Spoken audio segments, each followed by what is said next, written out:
people were struggling trying to figure out what to call their culture. And so I think coming out with Lean really was able to give people a way to define their culture, what they're trying to get to. And I think what we see with our customers today is it's having a really positive impact.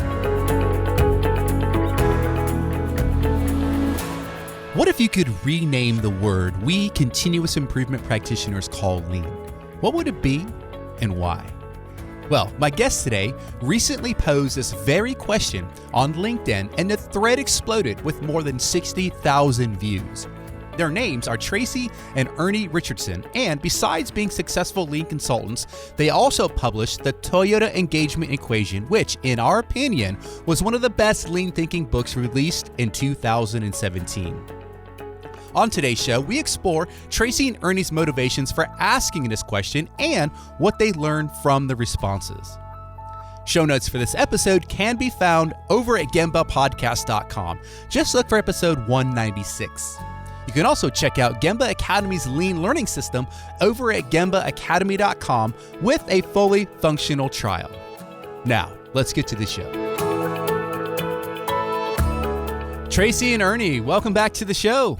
Hey, Ron, it's awesome to be back. Yeah, thanks, Ron. It's good to be back. Yeah. So I guess three-time guest now. You guys have been on episode 177 and episode 30, way back, episode 30. So, thanks for coming on. Really excited to talk about this topic. Now we're going to link to those previous episodes, so definitely encourage folks to go and listen to those if they haven't. But in case people haven't heard those episodes, Tracey and Ernie, one of you, can you tell us a little bit about your background and maybe how you first came to learn about all this continuous improvement stuff and then what you're up to these days?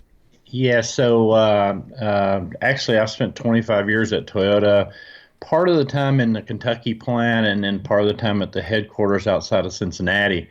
In my time there, I actually spent about half of my career in manufacturing and the second half of my career into human resources. And so I got to take the culture and the activities that I learned in manufacturing and then put it in a non-manufacturing environment. And the last few years of my career at Toyota, I actually worked in the medical field, operations medical. So pretty excited career path. And prior to that, I worked at IBM. So I got the opportunity to see two very good and big companies and how they work. Awesome. Yeah, so very similar to Ernie. I started at TMMK in 1988, and I started in plastics. I was a team member and went through a lot of schooling, so to speak. We had Toyota Institute and University of Toyota, so both of us had a lot of coursework we had to take to become leaders. So I was a team member for about 2.5 years, promoted to team leader, spent 5 years of being a team leader, 2 of that on the pilot team, which is our model change team. And then in 1995, I was promoted to our first level salary position, group leader. And I spent 3 years as a group leader. And then 1998, I decided to leave that position. And actually, Toyota brought me back in as a contractor in HR. So I was actually a trainer for Toyota, not only at TMMK for a lot of the plants in North America, with a lot of the thinking around problem solving, A3 standardized work. So I became a trainer. And then outwardly past that, there was a pull of demand of, can you teach this to us at our place? And so we started teaching Lean Incorporated around 2004 and started with LEI a couple of years later. So we're both on the faculty at LEI and a lot of colleges. We work with them, OSU being one of those, and they're in BOE programs. So we stay pretty busy. We're sharing our knowledge from a collective almost 60 years now when the year turns of knowledge working at Toyota with very different hats on and different areas, different functional areas, different levels. And so we love to share our knowledge and kind of give back what we were given from our trainers and at the time we spent there. So lots of things we enjoy sharing. Nice. Good. So, all right. Well, let's jump right into the topic of the day, and that is some kind of big fuss you guys made over on LinkedIn. So for folks who haven't seen the and we're going to obviously link to it in the show notes.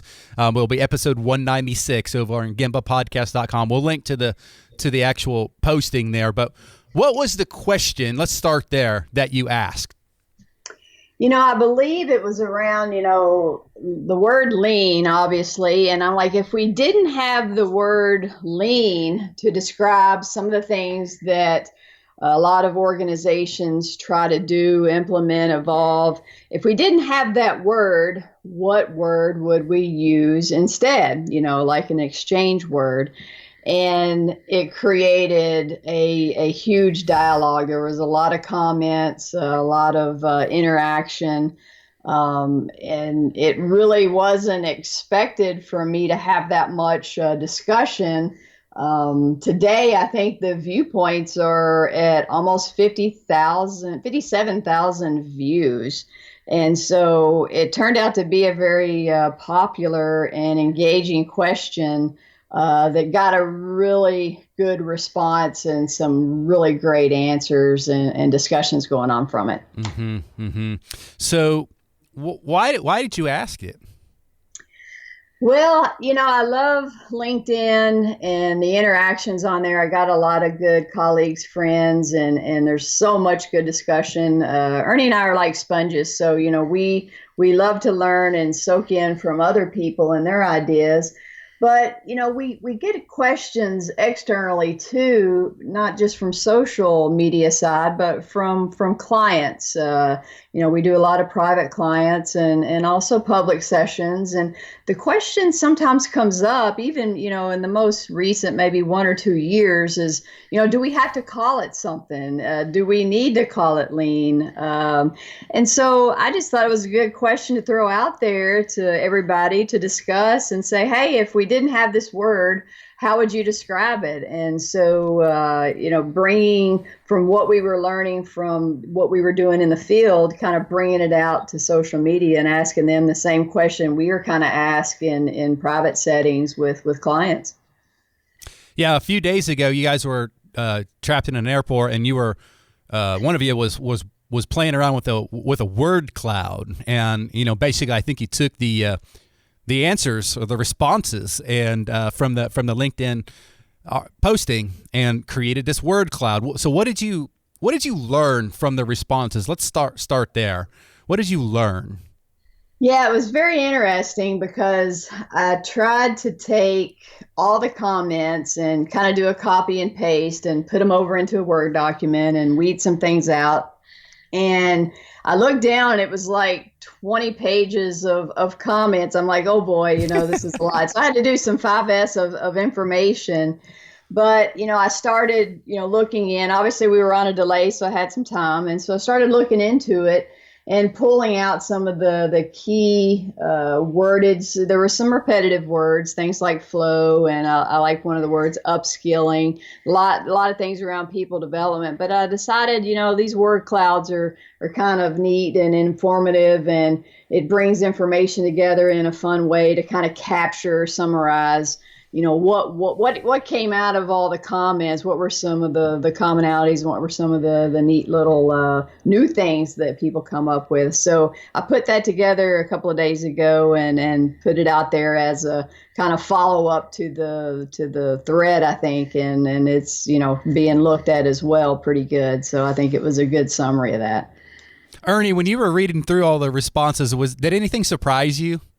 It really. I think there was a lot of good words in there in terms of how people describe it, but it wasn't a lot different than what we see actually when we go to clients or when we talk to other people. And what does lean mean to you? We get all kinds of different answers, and I think the post it showed that same kind of trend of.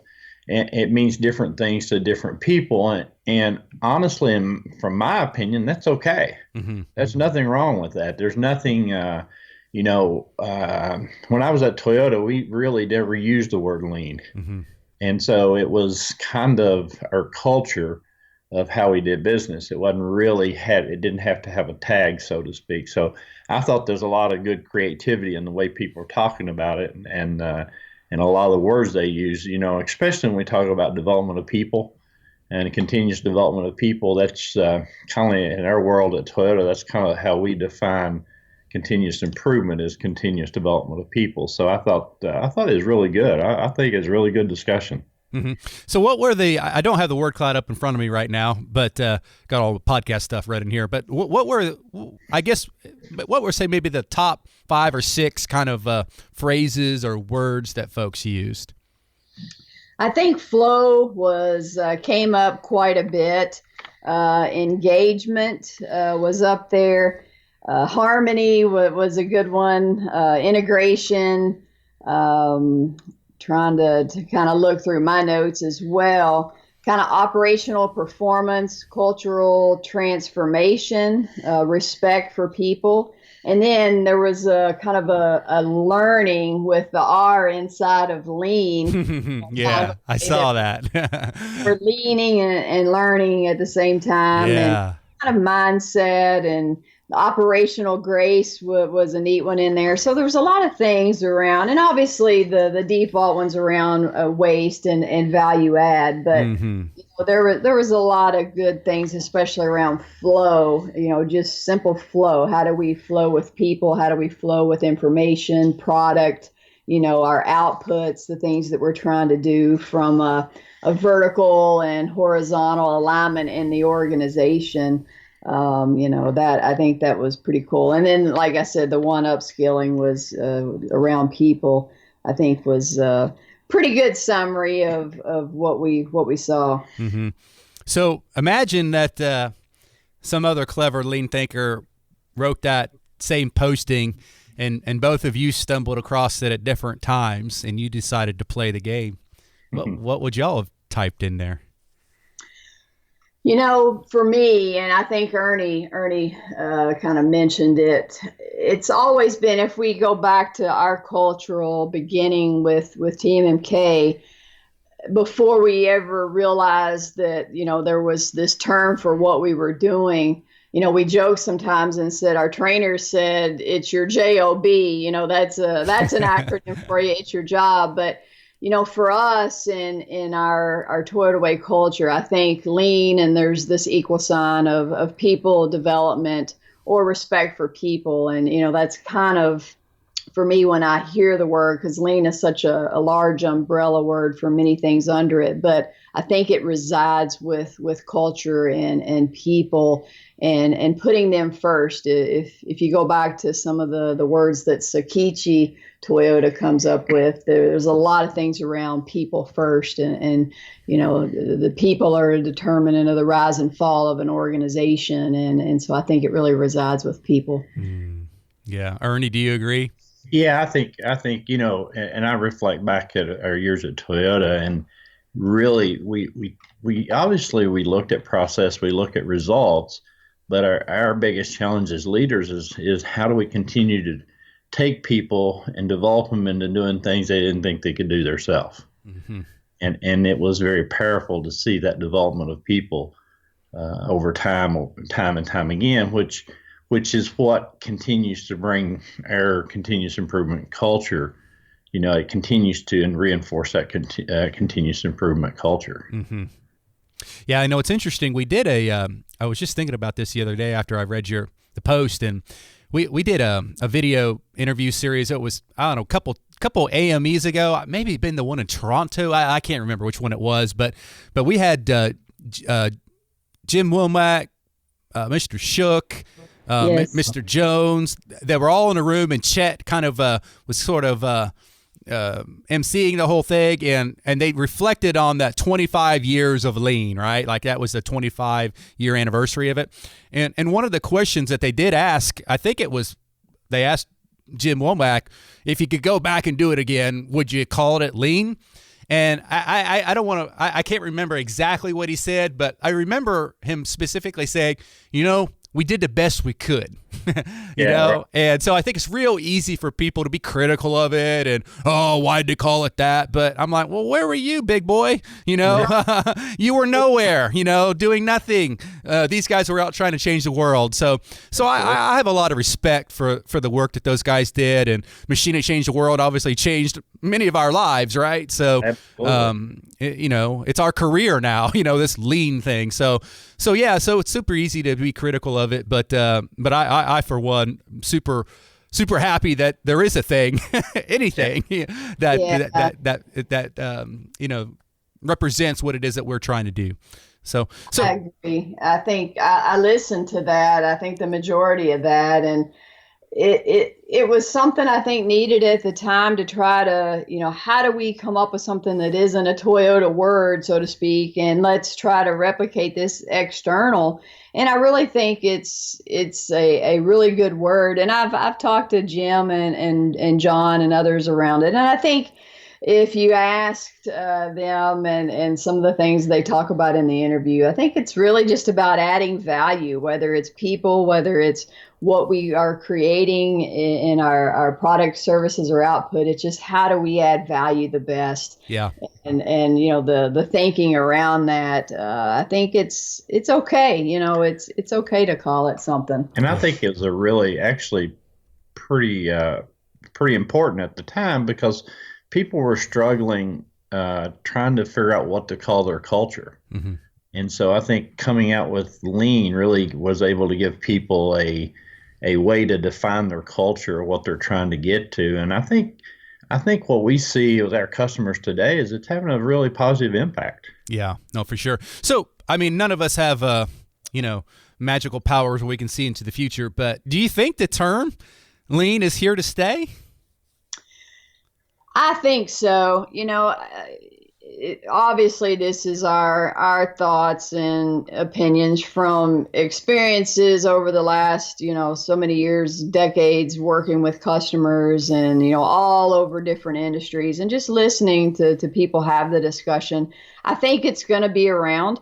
I think how it evolves as we all continue to grow and learn together. You know, again, it's an umbrella word that means so many things, but I think it's starting to, you know, kind of merge towards the culture and people side versus maybe the tool side of it. You know, I think in the very beginning, and even with myself when I began to train external, it was about trying to replicate the tools. You know, let's put the tools in place. And we were missing an important facet of it, I believe, in that, hey, the tools are great and they're really effective, but if the folks, the people behind the, you know, the thinking behind them, the people don't understand that, it might not stick. And so I think, you know, the word's going to be there. I think how we all evolve it together and what the folks need from it, I think that part may, you know, change to the culture and people side. And I think when we go to clients and we ask them, what does lean mean to you? You know, fortunately, this is a real positive. We don't hear as much now, less employees are needed, which was at one time you would hear that pretty frequent. People associate lean with getting rid of people, and the culture's changing. And so I think, you know, when we talk to them, every client we talk to, they define lean differently. And that's okay. But it kind of gives them that common thing of saying, we got to improve our culture, and this is kind of the star we're following to improve that culture. And I think that's awesome, actually. Mm-hmm. Mm-hmm. Do you think there should be, or do you think there is, a universally kind of agreed definition of lean? I think if you wanted to say there was an agreement, it would be very, very high level, maybe a 50,000 foot level agreement. And what you usually get is when you ask, hey, what is, you know, we often do icebreakers to say, what does the word lean mean to you? And what does the word culture mean to you? And what we hear a lot from that 50,000 foot level is, you know, waste reduction, do more with less, be streamlined. and kind of starting and thinking from that perspective, about waste. And it really is about waste. Now, how we go about finding it and engaging people, I think, is where the cultural and the people side come in. Because again, if you don't have that buy-in and understanding of why this tool under the lean umbrella is helping us, it can be non-value add, or it can create rework if we aren't explaining it deep enough. But I think when you hear that word at a high level, it's associated with, trying to be better, less cost, and that waste reduction, in my opinion. Yeah, I think I agree that at a high level, and I think everybody kind of associates it with continuous improvement, which is fine. I think once you get into how do you define continuous improvement in your organization, that's where it starts getting different. And a lot of different organizations will define that differently, which is okay. As we was talking about earlier, everybody's not ready to make all the changes now. Mm-hmm. And so as they define lean, it's one, step at a time to be able to see how the tools and how the culture, creating the culture, continuous development is important to the company. Mm-hmm. Very good. So I want to now kind of transition a little bit to, this is, I mentioned to you before we started recording, this is actually, this episode's the first episode to air in 2018. So Happy New Year, even though it's the middle of December when we're recording this. Yes, Happy New Year. Yeah, Happy New Year to everyone listening. How's that? Talk about 2017. I mean, you guys are always blowing and going. You're always on the run, always helping people, teaching people, learning yourselves. What were some big takeaways from 2017 for Tracey and Ernie? Yeah, so just this past 8-week block, we've been gone 6 weeks of it, training, and we actually got to go to Israel.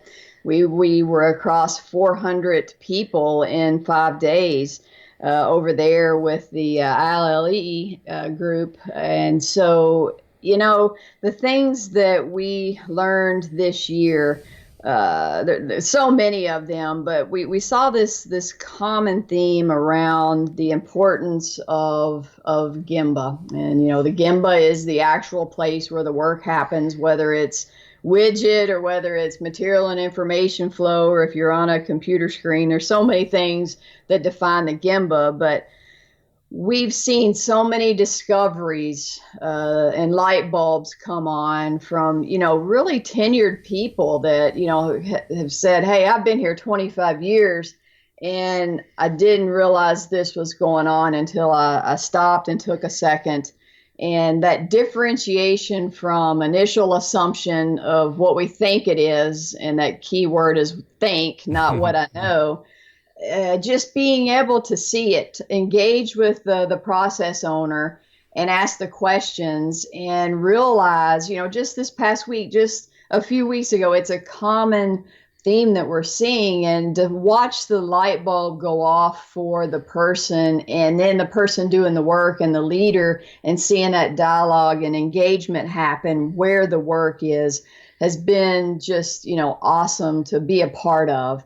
And I think for me, that's one of the pieces that have just been great for us to watch the learning in that aspect of the go see and how important that is. And I think absolutely the Gemba, and we probably have spent more time at the Gemba this year than all the previous years combined, maybe. And so it's becoming very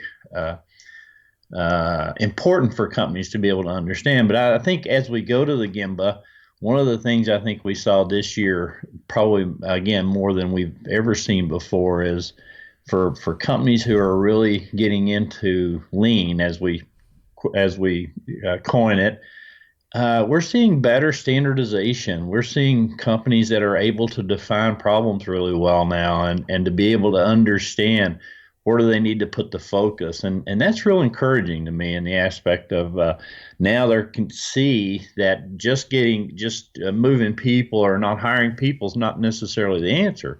It's the ability to be able to see that 1 second of waste and how do we use that 1 second of waste. And so that's been super good. I mean, we sat with last week with a senior leadership group, and we did a couple of gimbal walks, and I mean, it was very, very powerful, and the impact that they're going to have for that company. I believe that because they came out of there with a strategy that's going to make a real huge difference, and that makes us feel good when we see that, and the company is progressing. That's what encourages and inspires us. Yeah. Well, you guys also had something pretty big happen in 2017. I'll go ahead and plug it for you. You wrote a pretty, I don't know when you actually wrote it. You've probably been writing it, but you released the book in 2017, and we kind of liked it. We bought 100 copies and sent it out as a holiday gift. So talk a little bit about Toyota Double E. Yes, hashtag the Toyota Double E, the Toyota Engagement Equation. Yeah, it went online July of this year, so almost 6 months. And I guess being the first in 2018, we'll say 7 months. We've had a really good response from the book, not only from a lot of the Amazon reviews that we've seen, but just people emailing us saying, the inside perspective that you guys are giving of actually living it and kind of growing up with Toyota, so to speak, when they started their very first plan, and the interactions with the trainers, Ernie's experiences. He spent, a collective probably a couple of years in Japan, all the trips that he made learning, and, just hearing the feedback from, this is real. It's like listening to you two as we're reading, and, our voice kind of came through with the help of Jacob Stoller. He was our kind of book collaborator, and, he really helped us bring out some of those stories and bring it to life with the case study that's in the book. And, we've just been really happy to share it. And it's been a great thing for us to use, as kind of the information, our equation, the GTS to the 6 power plus the E cubed equals the DNA, the discipline and accountability. And, it's been great. We've been humbled by a lot of the comments from it. And, it's been a great thing to share with others now.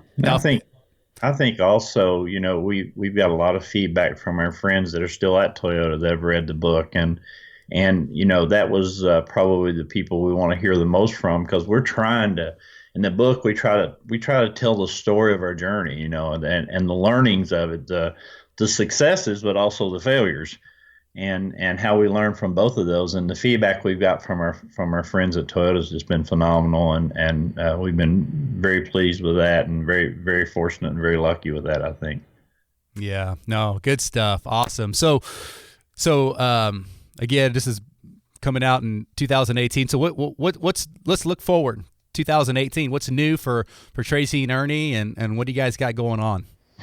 Yeah, so we recently found out around the book that we've won the Shingo Publication Award for it. So we were just completely, just wowed by that. It took me a second to read that email that we had won that, and to be put in with a lot of folks and books that have also won, and that we will be honored at the Shingo Institute conference in April, I believe, in Orlando.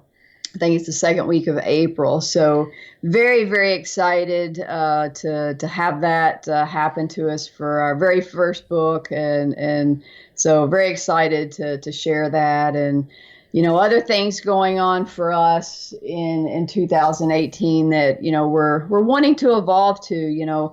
There's a lot of conferences and things that go on with a lot of different, groups. And Ernie and I are thinking about, hey guys, it's very warm in Florida in the wintertime.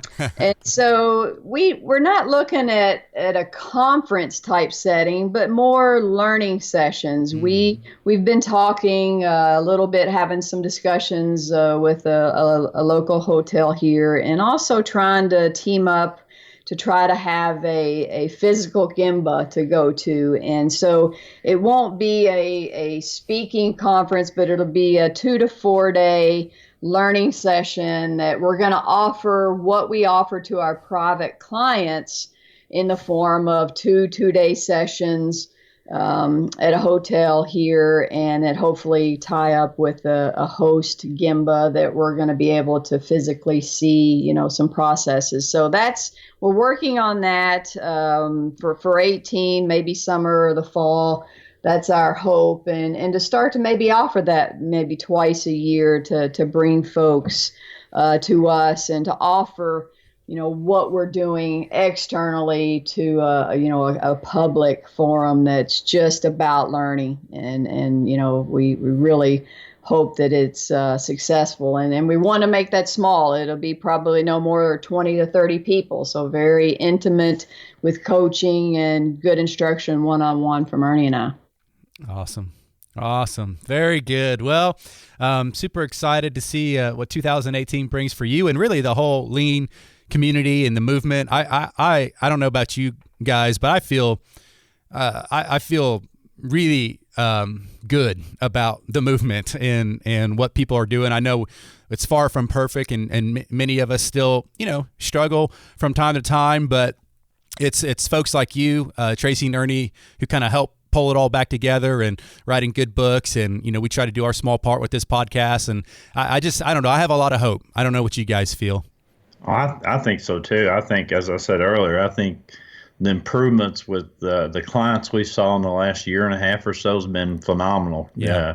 And I think, I think it's really starting to, companies are starting to understand how it's a benefit to them and their people. And I think that's just priceless. I mean, we always talk about, at Toyota, we're a company that developed people that just happen to build cars. And I think people are starting to be able to understand that when we say that now. Yeah, exactly.